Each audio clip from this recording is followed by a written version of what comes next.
Лондон BBC, саламатсыздарбы? Эл аралык жаңылыктарды тартуулап Гүлнара Касманбетова. Ок атышууну токтотуу боюнча жаңы келишим. Сирияда зомбулуктарга бөгөт кое алабы? Узакка созулган тынчтыкты орнотууга мүмкүнбү? Браконьерлер миңдеген пилдерге кол салууда. Кытай менен Гонконгдогу пил сөгүнө болгон талап Африкада мыйзамсыз сооданы кантип өөрчүткөн?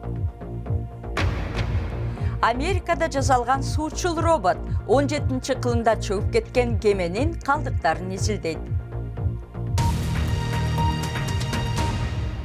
Сириянын айрым аймактарында ок атышуу токтотулушу ыктымал. Россия менен АКШ убактылуу элдешүүгө барганы кабарланды.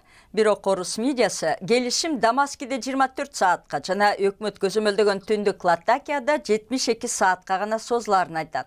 Ал эми оор салгылашуулар жүргөн Алеппода согуш бүтөрү тууралуу кабар жок.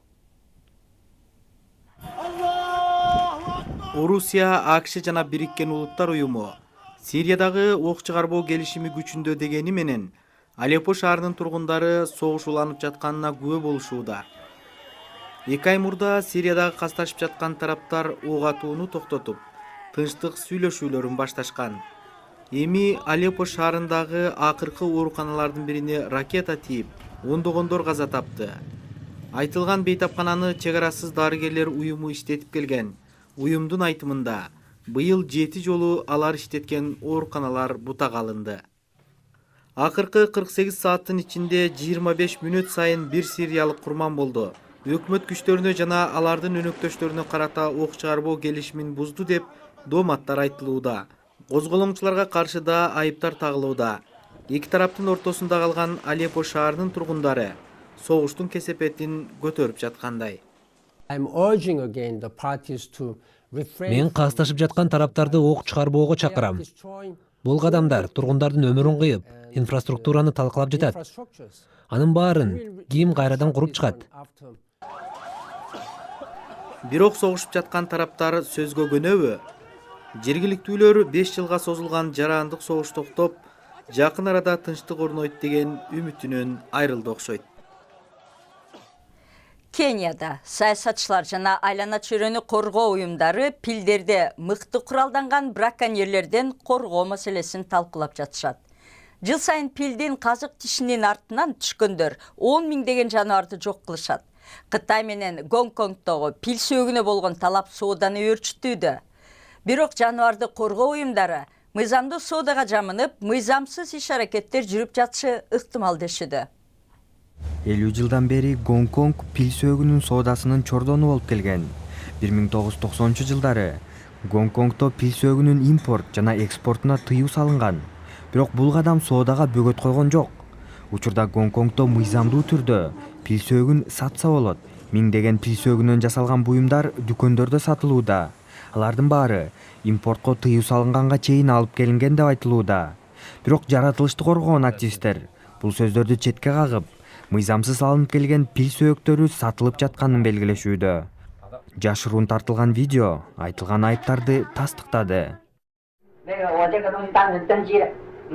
Мен пил сөгүнөн жасалган буюмду сатсам, аны мыйзамсыз импорттолгон буюм менен алмаштырып коем. Расмийлер бул тууралуу эчтеке билбейт. Көзөмөл жок. Гонконгдун бийлиги пил сөгүнөн жасалган буюмдарды саткан 377 дүкөн бар экенин билдирүүдө. Бирок бул тизме жашыруун кармалат. Айтылган маалымат бажы кызматына да көрсөтүлгөн эмес. Биз айлана чөйрөнү коргоо секретарынын орун басарына эмнеге деген суроо жолдосок, ал сиздин сурооңузга кантип жооп берерди билбейм. Башкалардан сурашыңыз керек. Камераны токтотолу деп өтүндү. Расмийдин жообу чынында кызык болду. Себеби мыйзам бузулуп жаткан далилдер арбын. Бул дүкөндө мыйзамдуу түрдө пил сөгүнөн жасалган буюмдарды сатат. Жетекчи менен сүйлөшөлү деп өтүнсөк, ал бул бизнес тууралуу эч нерсе билбейм. Бул опурталдуу тема. Алар эч мыйзамды бузбаганын жана тынч иштей бергиси келгенин айтты. Ал эми дал ошол дүкөндө тергөөчүлөр жашыруун тарткан видеодо биздин суроолорго жооп берген адам жаңы келген пил сөөктөрүн көрсөтүп, дагы алып келе аларын айткан. Пилдин сөөгүн каалаган жерде мыйзамсыз сатып алса болот. Бирок сиз коркпойсузбу? Коркпосоңуз Африкадан түз сизге жөнөтө алам.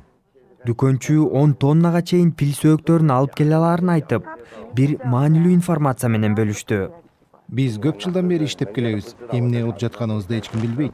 Мыйзамды бузган жокпуз да, баары жакшы болот. Демек, мыйзам өзгөрүп, пил сөөгүнүн соодасына толугу менен тыюу салынбаса, абал өзгөрбөйт.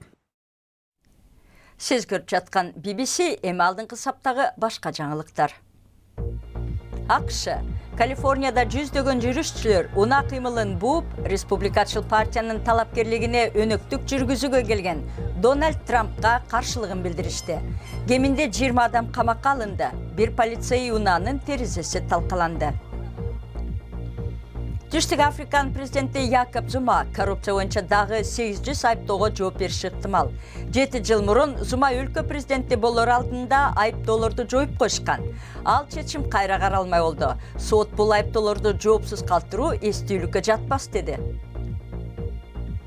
Британ астронавты Тим Пик Марс планетасы сыяктуу жасалган макеттин үстүн робот унаасы менен изилдейт. Окумуштуулар башка планетага кондурулган роботту эл аралык мейкиндик станциясынан туруп алыстан башкарса болорун текшерүүдө. Роботтун кыймылын текшерчү Марстын макети Британияда жасалган. Бул аптада технология жаатында кандай жаңылыктар болгонун апталык клик берүүбүздөн көрүңүз.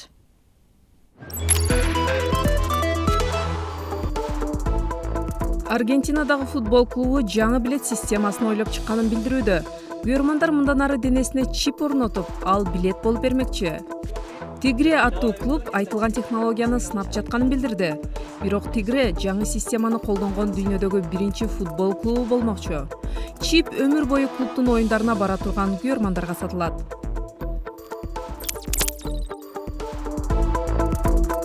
Станфорд университети ойлоп чыккан Ocean Own роботу жер ортолук деңизде 17-кылымда чөгүп кеткен кемени изилдеди. Адамга окшош робот суу алдында жүрө алат жана жасалма акыл аркылуу иштейт.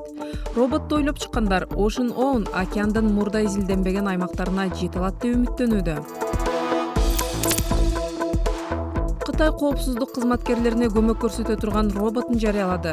Өлкөнүн армиясынын алдындагы улуттук коргонуу университети иштеп чыккан Анбот аттуу робот батареясын өзү толтура алат. Саатына 17 чакырым ылдамдыкта жүрө алган робот качып бараткан кылмышкердин изине түшүп, ток менен урмакчы.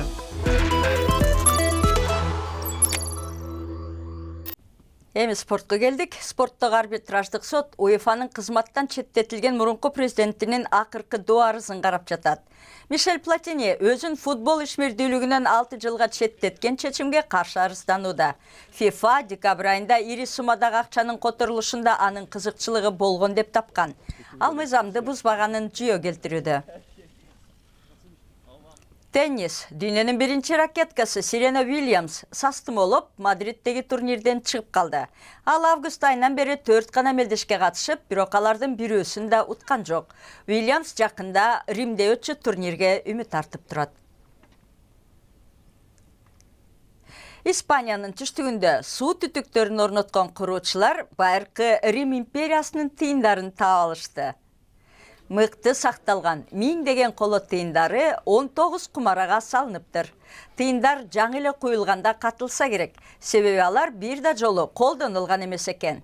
Тыйындын бетинде 1600 жыл илгери Римди бийлеген императорлор Максимиан жана Константиндин тамгалары түшүрүлгөн.